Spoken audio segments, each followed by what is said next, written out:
Good afternoon. It is afternoon. Yes, it is afternoon. Happy New Year. Welcome back. It's Chris. I'm in the cellar. This is Cellar Chats about the weekly wine flights here at Second Glass. And it's a new year. Fresh new faces, new ideas, same great wine, same great food. So, welcome back. I hope everybody had an amazing holiday season. And we're all kicking off the new year feeling great, and hopefully not a ton of you are practicing dry January, and if you are, hopefully it is a dry January as in dry wines and not a no drinking January. But to each his own. If that's what you're into, I get it, that's fine. Come back and support us once you're done.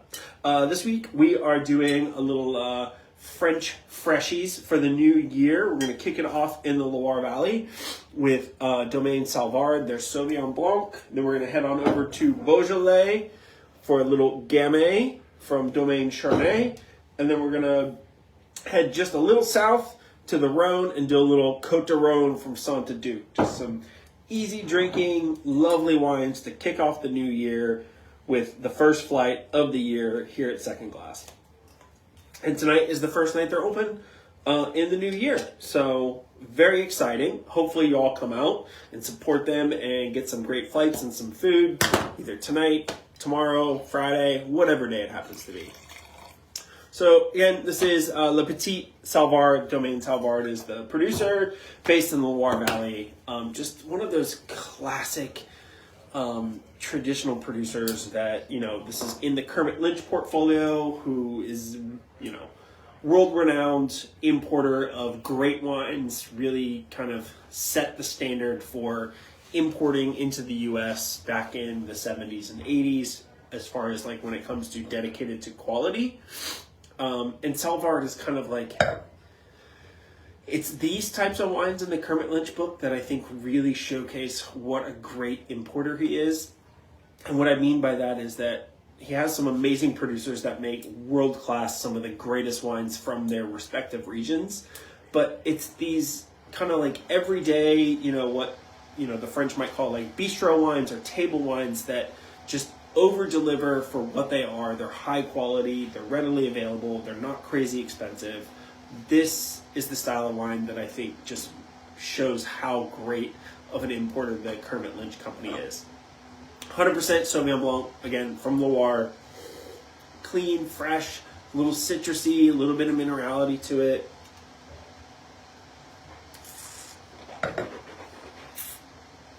There's like a melon kind of character to it.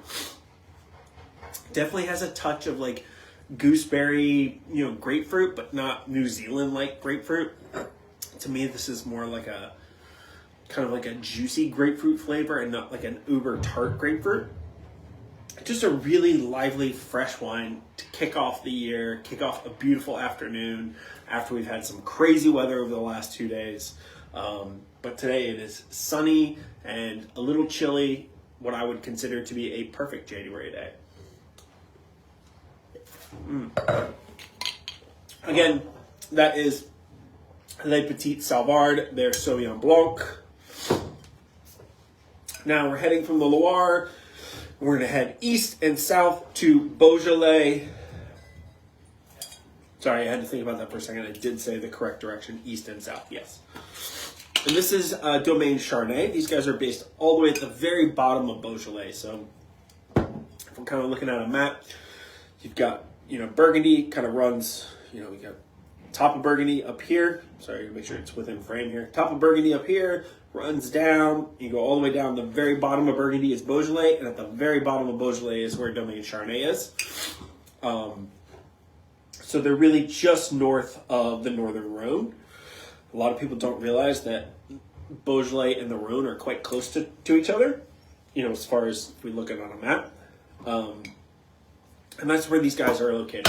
So the majority of the focus in the Beaujolais, as far as like quality is concerned, is focused on the northern sections of the Beaujolais, and that's where you find the 10 crus of Beaujolais.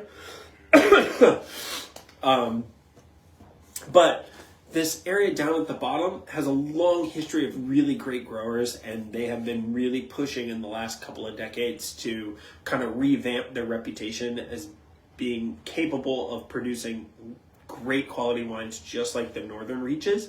They're just a little bit different. You know, the soils are a little bit different, the climate's slightly different.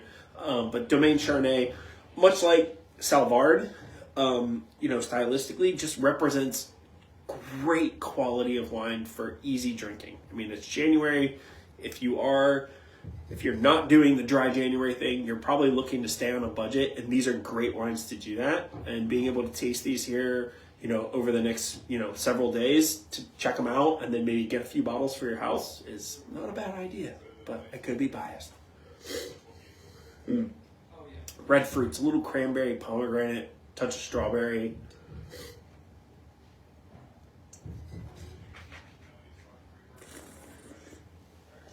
Beautiful color, a little savory herb on there, but we're mostly talking kind of crunchy cranberry, pomegranate, a little bit of raspberry and strawberry fruit. Just again, a lot like the Sauvignon Blanc, just an easy drinking, fresh wine for just about any meal, hearty soups, you know, whatever it is you're doing, whatever floats your fancy here in January. Nonetheless, it is a tasty little wine.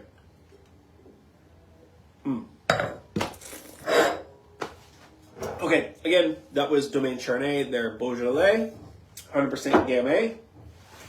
All right.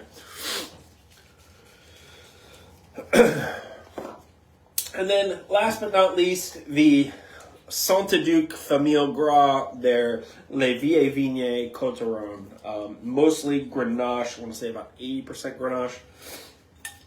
With a little bit of Syrah and some Mourvedre. This family is based in Gigondas, so in the Southern Rhône. One of the more important and well sought after neighbors of Châteauneuf-du-Pape is what Gigondas is. In many ways, I think Gigondas was oftentimes referred to as like the affordable Châteauneuf-du-Pape. You know, we're always trying to make comparisons. You know, everybody wants to make comparisons instead of just accepting it for what it is. We have to hold it up to something else. I digress. But Gigondas is a really amazing area. Again, not as world famous as Châteauneuf-du-Pape, but does the same thing. Very similar styles of wine, very similar soils. It's a little bit, I have to remember correctly. I'm not actually going to say it because I don't really know. I think it's a little bit to the north of Châteauneuf-du-Pape, but I could be very wrong. But the Saint-Duc, the Famille Gras, the Gras family, has been in Gigondas for well over 100 years. These guys are considered some of the greatest Gigondas producers, and that's where this Côtes-du-Rhône comes from. They do purchase a little bit of fruit, which is why they label it Saint-Duc. They want to kind of separate the estate-only wines and then the wines where they purchase some fruit, but a large swath of the fruit does come from their estate vineyards. As I said, mostly Grenache, a little bit of Syrah, some Mourvedre, classic little Côtes-du-Rhône blend. Beautiful kind of purplish hued ruby color. Definitely darker, bigger, fuller on the palate, but not overwhelming. You know, coming from the Gamay, which was really bright and fresh, this has got a little more intensity.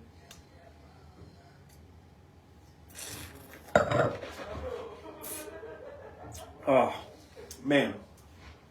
Yeah, that classic Garrigue, herbs de Provence, fresh, brush rosemary and lavender and thyme and all of those things wrapped up in a raspberry blackberry compote. That is the definition of this wine. It is excellent. I mean, this is like a warm, crackling fire on a chilly January afternoon.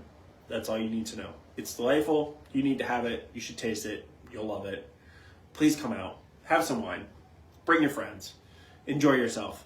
It might be January. We're all getting over how much money we just spent in November and December.